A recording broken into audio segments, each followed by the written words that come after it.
Good morning, everyone. Thanks for joining me here today. First of all, I'd like to extend our sincere congratulations to our new Governor General.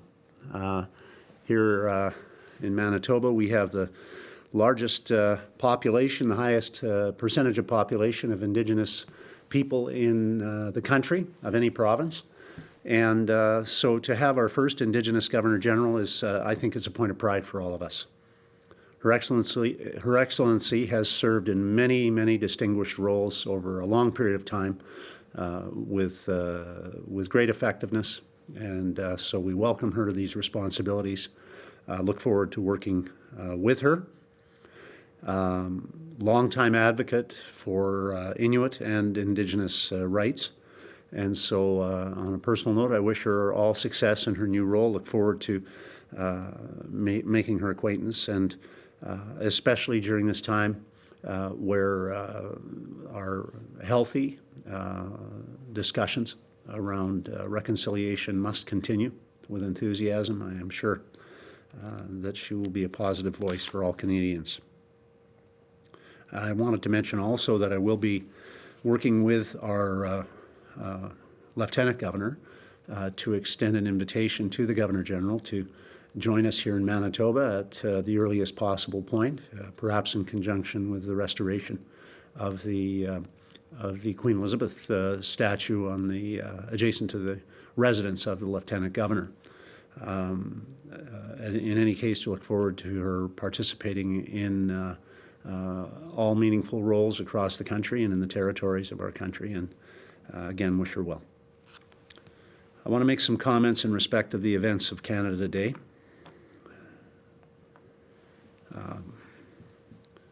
We all understand, and we should understand, that tearing down is a lot simpler than building up. But building up is what we have to dedicate ourselves to. And I believe that Canada has been and will always be, I hope, a nation that is an example to those around the world of our dedication to building something better. We are not a perfect country, but we're a lot closer than a lot of other countries to being perfect. And we need to dedicate ourselves to that construction project that is Canada. I would say to those who are choosing to tear down right now rather than to build up that that is the wrong choice. And I would say to them, let us build together. That is the right choice. Throughout our country's history, well before we were acknowledged as a country, we were a home of hope to people from around the world who came from long distances away to pursue a better life for themselves, for their families. And we continue to be that beacon of light for people from around the world. We must be that beacon of light for our Indigenous people in this country as well. For too long, that has not been the case. The people who came here to this country before it was a country and since didn't come here to destroy anything. They came here to build. They came to build better. To build, they did. And they built farms, and they built businesses, and they built communities, and churches too. And they built these things for themselves and for one another, and they built them with dedication and with pride. And so we must dedicate ourselves to building as well, and yet again. Because what these people have done, our ancestors, is they've given us a heritage. And heritage is a complicated thing. There are good and bad aspects to Canada's heritage, as there are to any country's heritage. We've had ups and downs in our country. We've had good times and we've had bad moments. And Canada Day was one of those bad moments. But we need to respect our heritage, just as we need to respect one another. Not to find fault, not to tear down, not to highlight every failure, but rather to realize that we're a complex country as we are made up of complex people. And so our failures should not be celebrated, but they should not be repeated either. There were failures of character on display the other day that need not be repeated and that are not helpful, that in fact are most unhelpful to the struggle for real building and real reconciliation that must be pursued.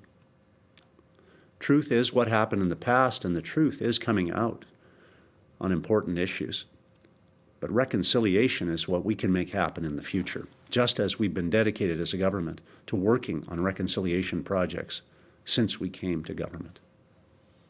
Canada's a land of hope. Manitoba is the special heart of Canada. And we continue to draw people here to this center of our beautiful country because we are focused on building that hope. We can do better here. You can do better here. You just have to have the will. Here in Canada and here in Manitoba, we have more tools with which to build than most people on this planet are given. Tools like public education and available free health care. And these tools and others are important, but they require the will of people to go beyond the basic tools they are given and do something with them. It takes a negative will to tear down. It takes a positive will to build up. And we need to focus on building up. We need to equip all our citizens with more skills, but they need to dedicate themselves as well to building those skills within themselves.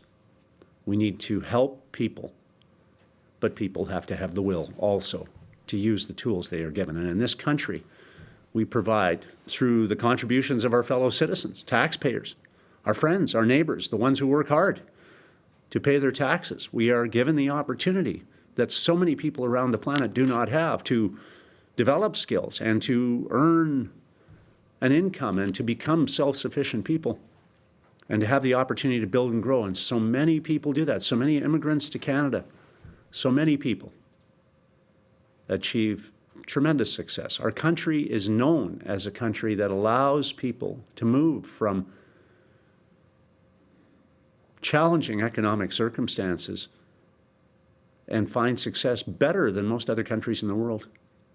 Some articles I've read say we're 3 times as likely to be able, as citizens of Canada, to move from a lower socioeconomic category to a middle income or higher income category than citizens of the United States are, just an hour to the south. These are real opportunities. They're opportunities we need to build on together. We pay for health care, we pay for education, we pay for each other because we want this to be the home of hope.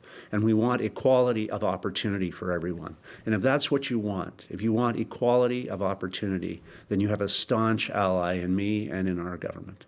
And I believe in most Canadians. But you have to decide what you want, and then you can start to build.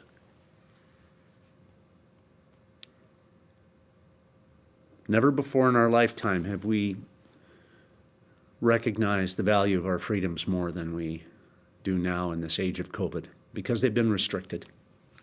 And those freedoms include the freedom to protest. But the most effective protests are not violent ones. They are ones that demonstrate your willingness to dedicate yourself to respect and to peace. The freedoms we used to take for granted, our freedoms of movement, of association, of religion, in fact, even to communicate with one another effectively, have been impeded, to say the least, by this pandemic. But they do highlight for me the vital importance not only of getting them back, but of using those freedoms to advantage, to build something better, not just for us as individuals, but for us as citizens, for us as friends, as relatives. And that's what we've been dedicated to doing as a government, to the best of our ability from the very beginning, to fix our finances, to make us stronger, to repair our services to make them better and more accessible, and to help rebuild our economy. And we needed to do that because we had fallen far behind other provinces in many respects. Now is time to take that same formula in the face of these challenges I'm referring to, and in the face of the challenges of COVID, and to build better than before, using all the skills we have, together, dedicated to that task. We have to fix our problems together. We have to repair our relationships together. We have to find new opportunities together. I have never been more proud of Canada for being the home of hope to people than I am today. Because I believe what we are coming through in the dialogue about residential schools, these discoveries, not new discoveries, but new to many Canadians, most certainly, has created an awareness and I think a greater willingness to pursue equality of opportunity for all Canadians than has existed before. And in the springboard that we hope is coming post-pandemic, greater opportunities for things like skills development and for jobs and careers for all Canadians. These opportunities are real and they're exciting. I have never been more dedicated, and my government has never been more dedicated to making sure that we continue to be that home of hope for all Canadians and for those who choose to come here, new immigrants to our country, as we move forward. Never more dedicated to advancing the equality of opportunity for all of us. Canada is not a perfect country. There is no perfect country. But I would rather be a Canadian than anything else. Today, I want to talk to you about vaccines. This is our way out. Where are we going? We're going in the right direction, and it's exciting to see. And Manitobans can help us to finish this vaccination campaign so we can all enjoy our summer and the lives that we deserve back can come to reality.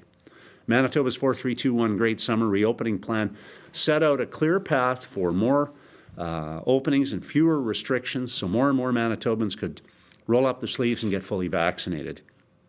And I'm pleased to announce that Manitobans have put Manitoba in the position of meeting our vaccination goals set for our second reopening milestone, which was anticipated for the August long weekend, almost a month ahead of schedule. As of today, more than 75% of Manitobans have received one dose.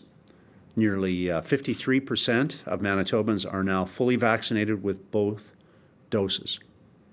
And I'm also pleased to share that we have administered over 1.5 million doses of vaccine, an unbelievable accomplishment. And I think our vaccination team deserves some tremendous credit for the great focused work that they have performed to assist us in achieving that goal as people. This is a significant accomplishment. Our vaccine team is getting shots in arms faster than, frankly, right now, any other province. We plan to continue to compete on that in that way because we think it's important to do that and to get those dedicated and hardworking people some commendation is my goal in saying this. I hope that Manitobans appreciate how hard our team has worked. They're dedicated, hardworking people. And the volunteers that have helped us throughout this process also deserve our thanks and appreciation. It's a monumental challenge. We're leading the country. We want to continue to. Per capita, Manitoba continues to be first in Canada in total number of doses administered and percentage of eligible people over 12 who are immunized. And I'm very proud of the work of our team. Once again, though, I say to Manitobans, thank you, because you're the reason we're able to say that we're doing these things, and Manitobans are making the right choices to roll up their sleeve, and win, quite frankly, to borrow from somebody that sells a lot of coffee. We're rolling up our sleeves and we're winning as a consequence. There are no losers in this. And not once but twice, many Manitobans have already taken that step, but we need more. We need more to participate. Together, that's how we beat COVID. As we move towards recovery and a post-pandemic Manitoba, we're going to proceed carefully. We're going to continue to proceed with caution. And we'll act on the advice, as we have throughout this entire pandemic, of Dr. Roussin and his team of medical experts to help us to keep COVID at bay as best as we can and to protect our healthcare system while we're doing so. Our public health officials had recommended at least one incubation period should pass before we start to loosen restrictions. I don't want to elevate expectations. This is happening today, but we will have more to say on this in the coming days. This is a marathon, as I've said before, to the frustration of many who want it to be a sprint. We want it to be over, all of us, but it's a marathon, it's not a sprint. We're already seeing countries around the world that are having bounce backs of COVID as a result of variants of concern, for example. We're seeing countries that had led the way early now falling to the back of the pack because people aren't taking up the challenge of getting vaccinated, and therefore the COVID risk remains and will grow. And we're seeing other countries that are proceeding as we have, cautiously, slowly, carefully, in terms of renewing the freedoms we all want to have back today. There's a balance. It's not an easy decision-making process for anyone. And I thank the Manitobans who've written me and emailed me, and my colleagues, our cabinet ministers, who've been saddled with the responsibility of making these decisions, with words of support, with advice, for their willingness and their patience to be part of the team that we have the challenge of leading. It's not an easy time for these types of decisions to have to be made. Too fast, too slow, too much, too little, too late, too early. Everyone has a view. And all of us are in the midst of a pandemic, so our mood isn't as patient as it might be at other times. So I say to Manitobans, I understand your impatience. I have it too. But I also understand that we have to be careful because we don't want to bounce back of COVID. We've had that before, and we don't want it again. Nobody should be claiming victory in the middle of the battle, and the battle is on, and we are doing our best to make sure that we stay focused on beating COVID. So let's talk vaccines. Vaccines are the only way out of this pandemic. They're our protection against a possible fourth wave. They're how we get our lives back, and the old deal about maybe 75% might do it and herd immunity is just not true. With variants of concern becoming more dominant and prevalent, we have to do better than that. So our government has spared no efforts in boosting and bolstering vaccine availability so that wherever you live, wherever you are, and whatever your reluctance may be, we're reaching out to you to try to get your help to join that team. We're close to achieving all of our vaccination milestones earlier than we could have imagined, but we need that extra effort by every Manitoban now that's not yet vaccinated, not just once but twice, to roll up your sleeve and to push us across that finish line so we can reopen fully and safely. To help us achieve that goal, I am very pleased to announce today that we will be hosting a province-wide walk-in Vaxathon 1 week from today on Wednesday, July the 14th. And I encourage all Manitobans that have yet to be vaccinated twice to use that opportunity. On that day, every super site in the province of Manitoba is going to open up as a walk-in clinic only for any and all Manitobans that wish to show up. I'm told our vaccine team has made more than 20,000 additional vaccines available for that day, including approximately 7,000 Pfizer vaccines that are earmarked for those who are between the ages of 12 and 17. And just to put this in perspective with bigger numbers, to achieve our Labor Day immunization milestone that we set out in the 4321 Great Summer Plan that we released a few weeks ago, we need about 33,000 more first doses and approximately 100,000 more second doses. And we can do this. And I am confident that if we keep working together to support Manitobans making the decision to roll up their sleeve, we'll hit our September long weekend targets faster. So if you haven't been vaccinated, this is your chance to show up and roll up your sleeve to win. So show up at a super site near you, roll up your sleeve, protect yourself, your family, your friends, and your community against COVID and the effects of COVID. There are 9 vaccine super sites across the province. There are hundreds of other locations as well, including pop-up clinics, doctors' offices, pharmacies, where you can get a vaccine. And an interactive map of the vaccine super sites, including their hours, is available at protectmb.ca.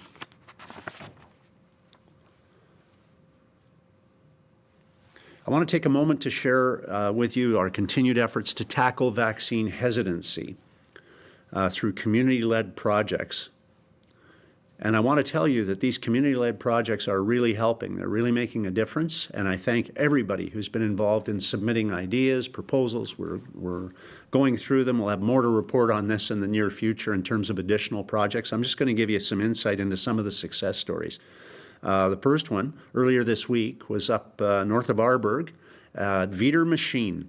Veeder Machine held an immunization clinic in Arborg for its employees, their families, community members. They had more than 150 doses of the vaccine administered. Many of those, I'm told, were first doses. The company also developed vaccination stickers in a number of languages to represent the many languages spoken by the people who work in their businesses. Secondly, a team in Thompson, working with Wapanuk School public health nurses, helped to reach a group of hesitant youth. They were living in low-income, vulnerable neighborhoods. And the teams not only connected with these young people, but they connected with their families as well. A total of 33 homes were visited, and as a result of that, 33 students and 19 adults were provided their first dose of the COVID vaccine. This is exactly what we hope would happen as a result of the community outreach projects, and it's happening. Thirdly, wanted to just share with you that we have now reached another new milestone with more than 2,500 doses of vaccine administered to Manitoba truck drivers as part of our cross-border vaccination initiative with North Dakota that you've heard about. I want to say again a thank you to my friend and colleague, Governor Doug Burgum, and his team from North Dakota for their incredible generosity and collaboration in helping protect Manitobans and in helping to, make a dent in our shared border.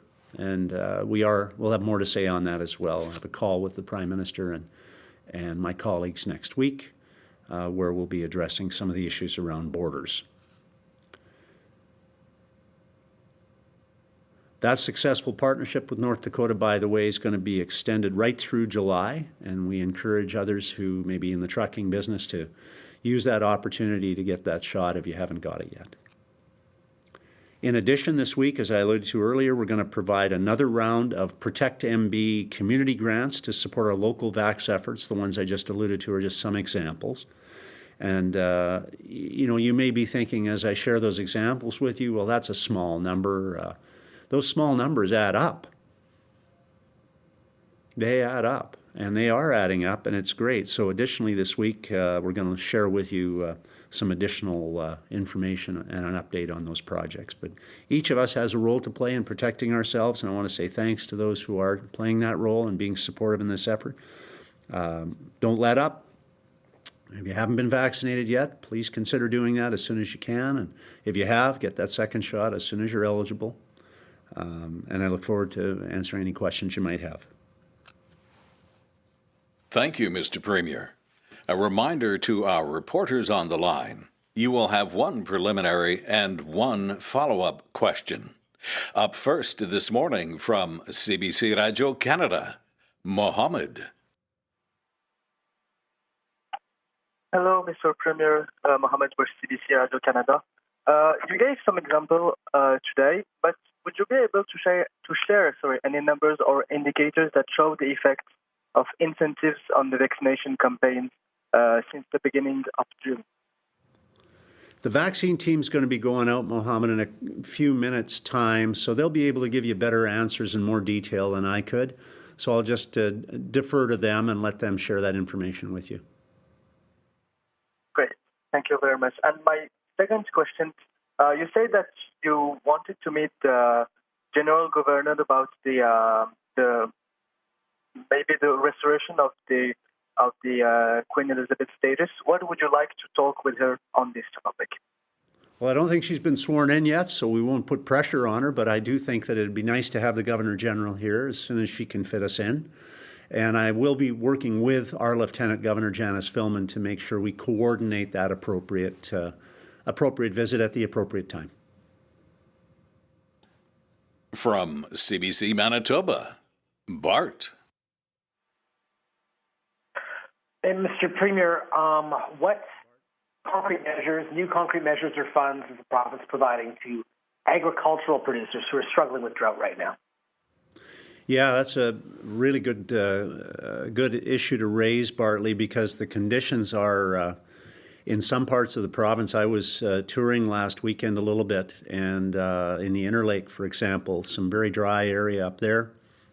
We're all hoping for rain because there was some timely rains a number of days ago, but we need more rain. The drought conditions are real, and of course that adds to the concerns not only for farmers but also for those who reside in areas near forests because of the fire conditions potentially being aggravated there. So that dialogue in terms of supports is something that'll be underway. I have a discussion with the Ag Minister tomorrow.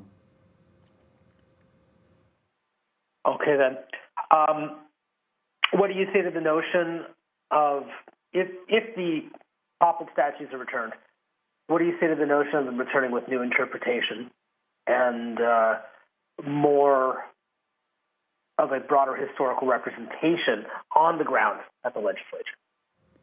Yeah, we actually had a discussion group underway for some time on the grounds, monuments, other aspects as well, Bartley, of that. And I think all those things are on the table. But I want to be very, very clear, the statues will go back up. As far as specific issues around location, though, I think that's a consultative process we're going to continue. And I'll make it very clear here, no one who was involved in the destruction of those statues or those flags and the damage to the grounds is going to have any place at the table around how we arrive at solutions that I think will meet the needs of most Manitobans who are fully dedicated to the nature of reconciliation as we believe it to be, which is nonviolent.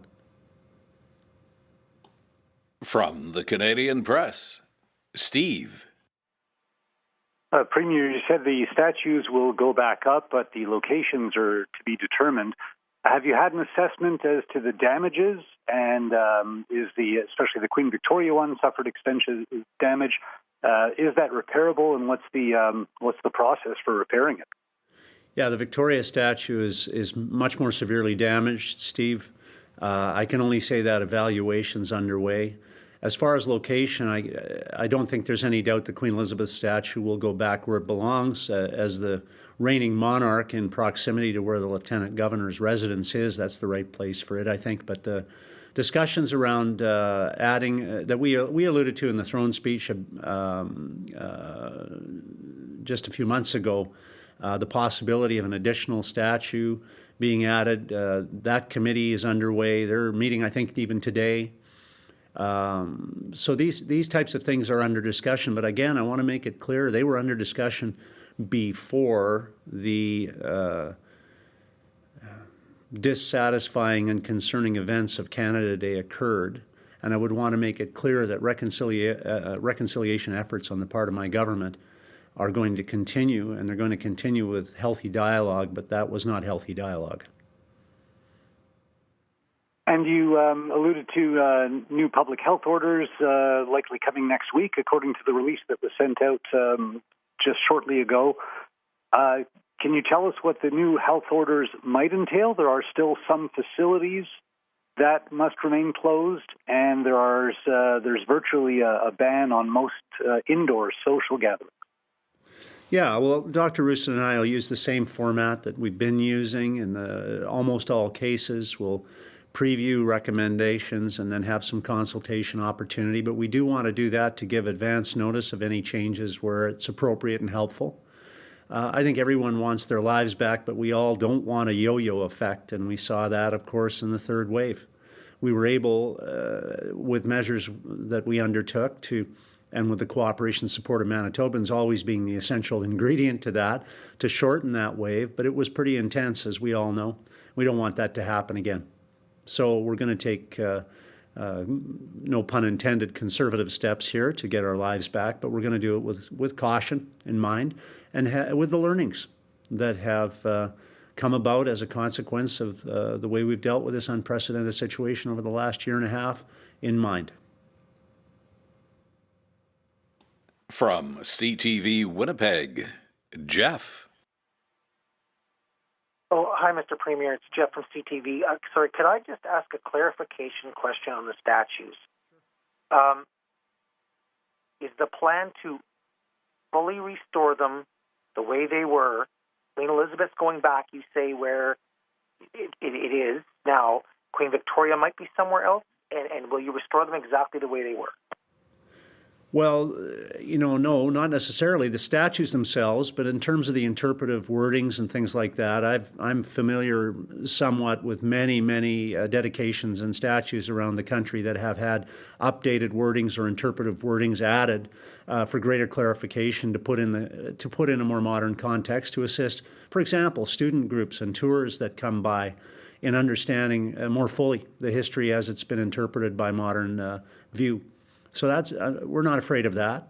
But yes, your interpretation's right. The locations of others, apart from Queen Elizabeth, on the grounds are up for debate, and they've been under discussion for some time.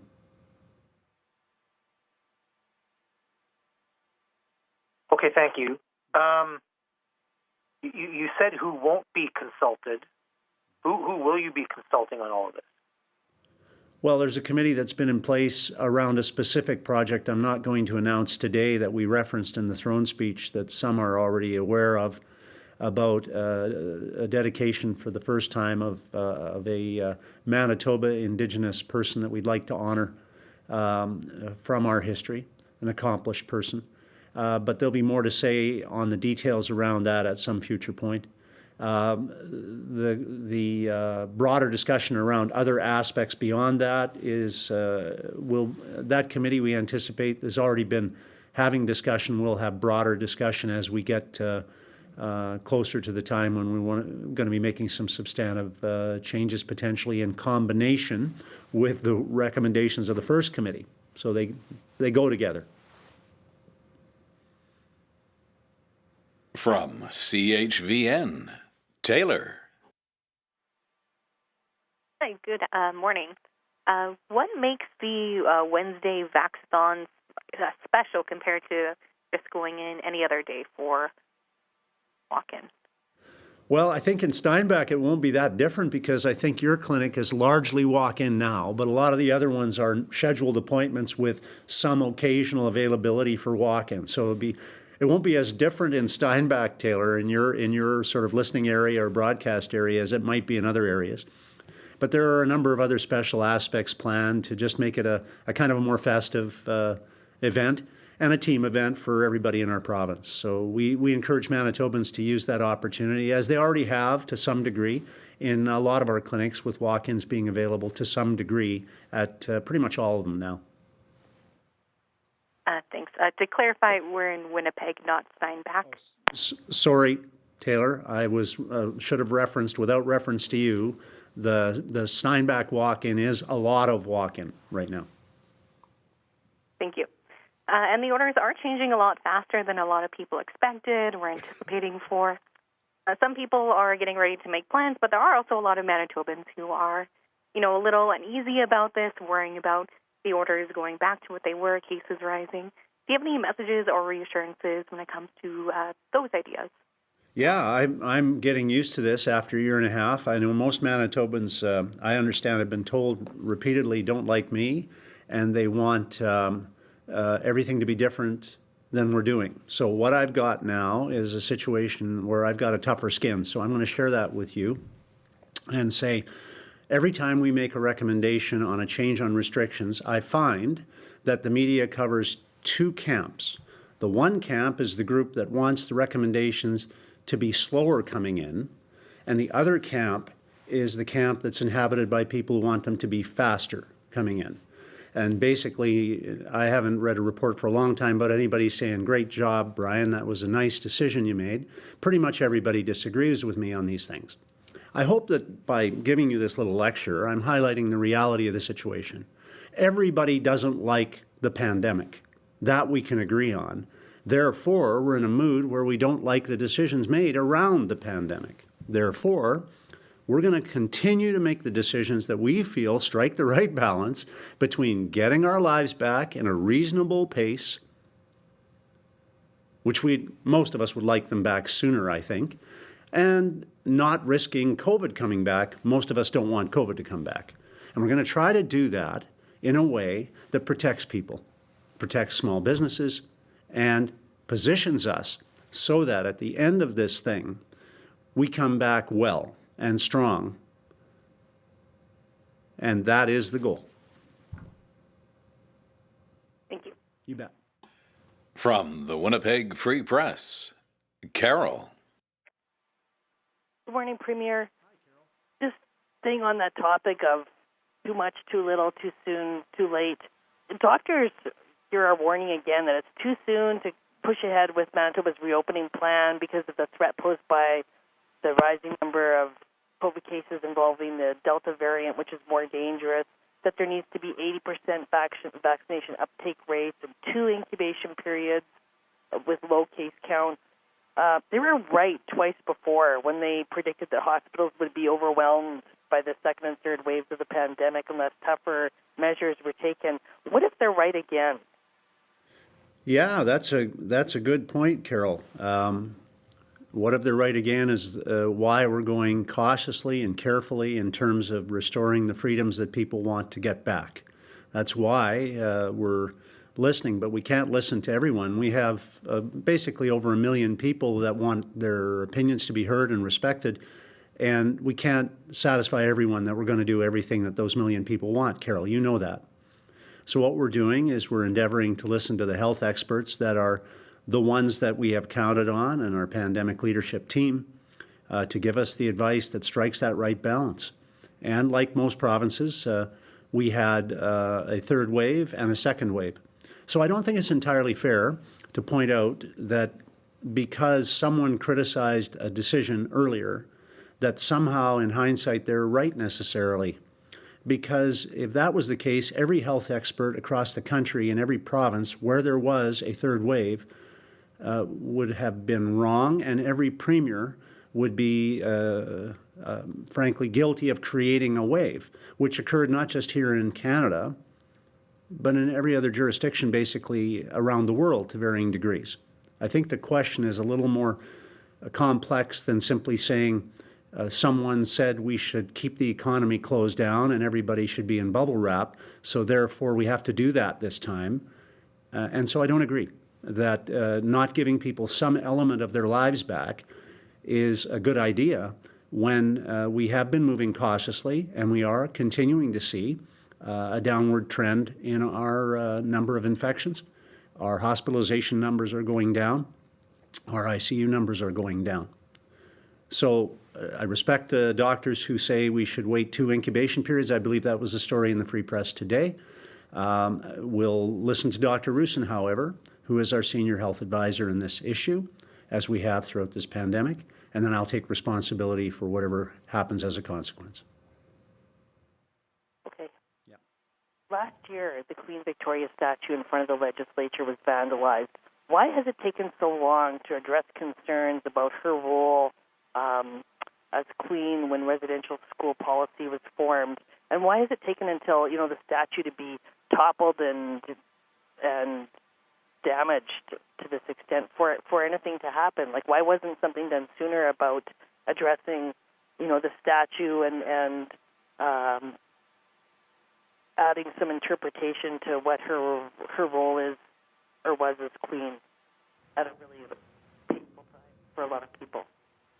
Yeah, well, I don't think vandalism and criminal acts should precipitate action. We took that action with dialogue in respect of the Chief Pegwa statue I referenced earlier a couple of years ago. Granted, the actions take time and consultation takes time, as you're seeing, for example, with outlet construction in the Interlake, which is, 10 years of consultations are underway before we can dig a ditch.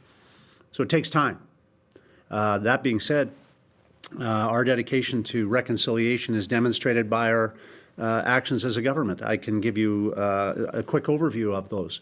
On the TRC recommendations, 27 out of 34 calls to action have been acted upon. On the Hughes report, the Phoenix Sinclair, as some know it, 57 of 62 recommendations have been acted on. On TLE, our government has transferred almost 700,000 acres to First Nations communities.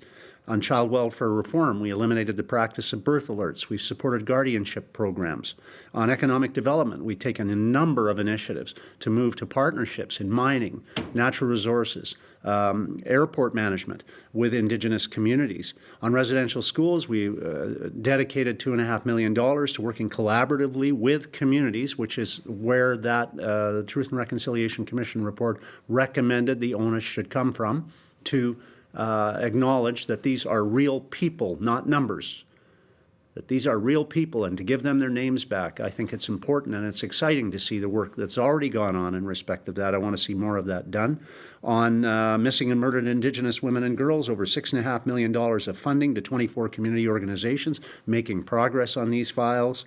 In terms of COVID, I think a very well-acknowledged partnership with First Nations Vaccine Task Force in our province that we've been complimented on from across the country for that partnership.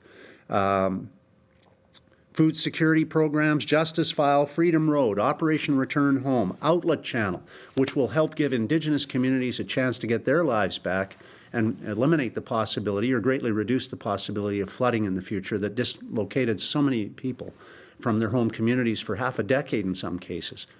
These are just some of the reconciliation efforts that our government has initiated since we came to power half a decade ago. So these partnerships are underway. Why did it take so long? It's hard work. Building is a lot harder than knocking down, but building is what we're dedicated to doing. From Global News, Brittany.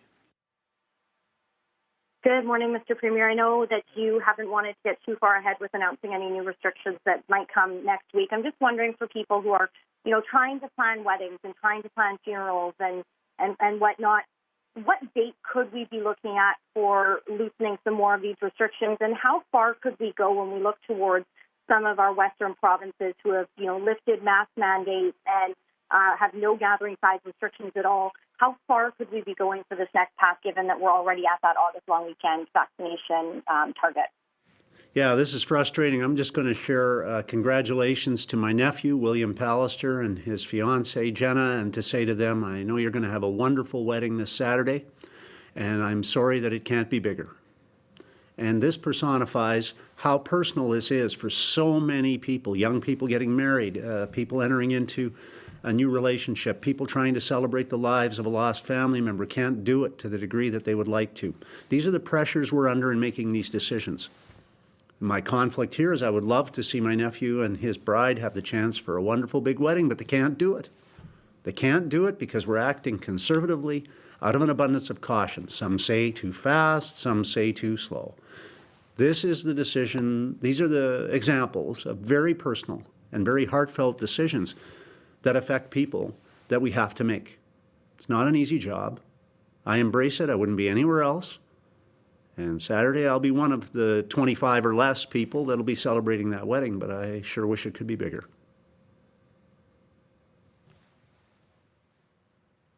Thank you. And can you give anybody an idea as to when these restrictions will loosen? Will it be next Saturday, next Friday? What can people look forward to? And are there going to be any changes coming to people who are double vaccinated?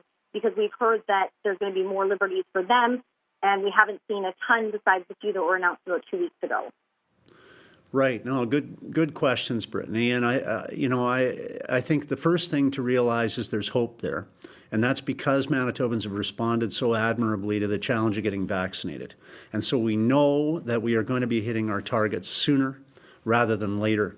We didn't know that a month ago, but we know that now because Manitobans embrace the challenge, because I think that they are motivated to get healthy and to get their freedoms back, get their lives back.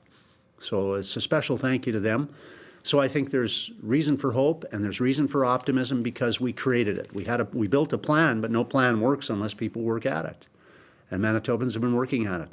But we have to remember also to keep being safe because there are a lot of other people who are not yet vaccinated, at least vaccinated for the second time as well, and many others who were vaccinated for the second time within the last 2 weeks, so the vaccine is not actually effective yet.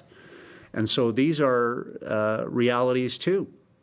Balancing those things is the key. And we're doing our absolute best to make sure we do that. From the Brandon Sun, Colin. Morning, Premier. With Manitoba having hit its milestones for the second phase of reopening and approaching the third phase, I should say, at what point will the vaccination cards Manitobans have been ordering no longer be necessary for daily life and enjoying activities? Well, it's hard to say, Colin. We don't know yet because we don't know what restrictions others may introduce, for example. We think they'll be helpful. We've got compliments from other governments across the country, provincially, about the initiative, and so we're hopeful that they assist, even if in the short term one of the effects is that they assist in encouraging people to get vaccinated. That's a good thing. And so it would be my hope that they wouldn't be necessary in years to come, but I can't give you that guarantee today because I don't know what COVID's going to do, and I don't know what other pandemic potentially is down the road. One thing I do know is that we're seeing the encouragement and the feedback we're getting from Manitobans who are going to get vaccinated for the first time because they want that little card is great. So I just encourage more Manitobans to go and get their vaccination as soon as they can. With the difficult situation with wildfires in British Columbia, has Manitoba received any requests for assistance for material or personnel to help fight those fires? Yeah, that's a great question, Colin. I asked for an update. I haven't got it before I came here this morning, so I cannot share with you those details, but I will endeavor to get them. Whenever possible, Manitoba has offered assistance and support to its neighbours. We recently had assistance from neighbouring provinces, as you know, with respect to ICUs, and we want to be able to offer our assistance whenever possible to other provinces, but I have no detail to present to you at this point in time. From CJOB, Skylar. Hi, Premier. Thanks for your time this morning. 33,000 first dose appointments need to be booked. So that's 33,000 people that, can't get the shot or haven't considered getting the shot yet. The initiatives that you mentioned are wonderful news, but, 200, 100 at a time, it doesn't sound like a lot given the road there is to go, but the province is still projecting a mid-August, that we should reach that 80% first dose uptake in mid-August. Is this really possible? Yeah, absolutely it's possible. Manitobans will make it so. And of course, remember that these community initiatives are reaching out in intelligent, strategic ways to help give persuasion that will work. And we're seeing that already. And as there'll be more to say on that tomorrow, I won't preface with any additional details except to say it does add up. Those numbers add up. And we know it's kind of, I guess I'll use the analogy, it's kind of like fitness. You can get to 75 or 80% of your potential fitness level without a ton of effort, most of us, we hope. As you get older, it gets harder. But it's pushing beyond that. So getting past 75 to 80 gets harder, from 80 to 85% gets harder as we go. And so these kinds of initiatives can make a difference in getting us to a higher level of immunization, and I thank the people that are involved in them. Okay, thank you for that. And, obviously we all want to reopen safely. If we're truly tracking towards the mid-August completion of this, third phase of the program, can the province really reopen safely when we are approaching a school year and kids, maybe want to get vaccinated, but at this point are still unable to? And according to Dr. Roussin last week, it doesn't sound like that's going to be an opportunity they'll have before going back to school. Yeah, it's a great question, and it's a question that concerns me very much. I understand there's research going on, but that the approval may take beyond the start of the school year before we can vaccinate lower-aged children.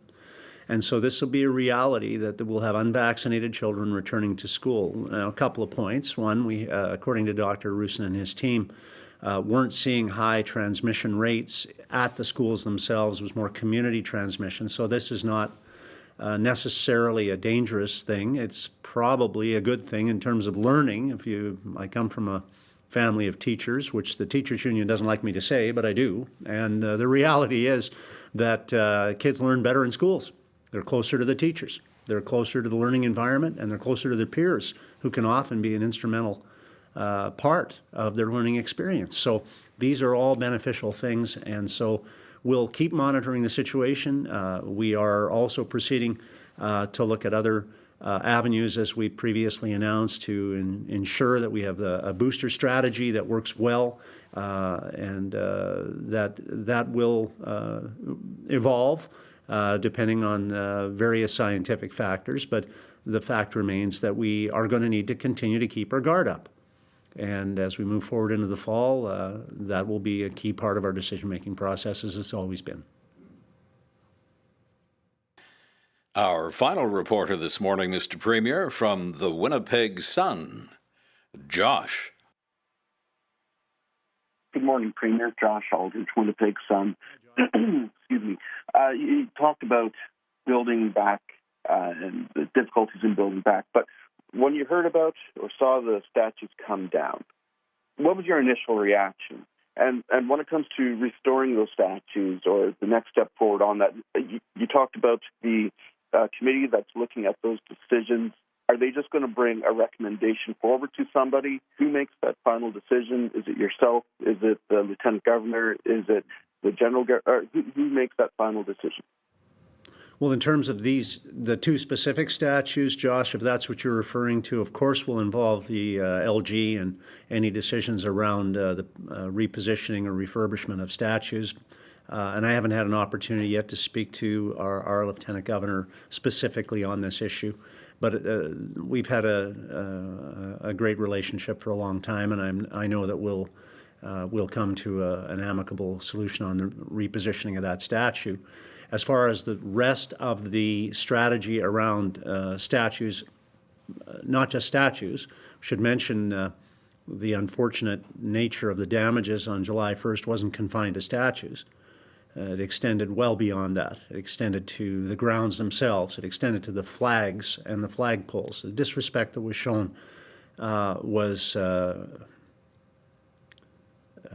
beyond unacceptable and most unhelpful to those of us who are genuinely after actions that cause reconciliation to occur. Not just words, actions, as I outlined earlier in this press conference, actions that can help to move equality of opportunity forward in a real way. That's what I'm excited to work on, and that's what every Indigenous leader in this province knows I'm dedicated to.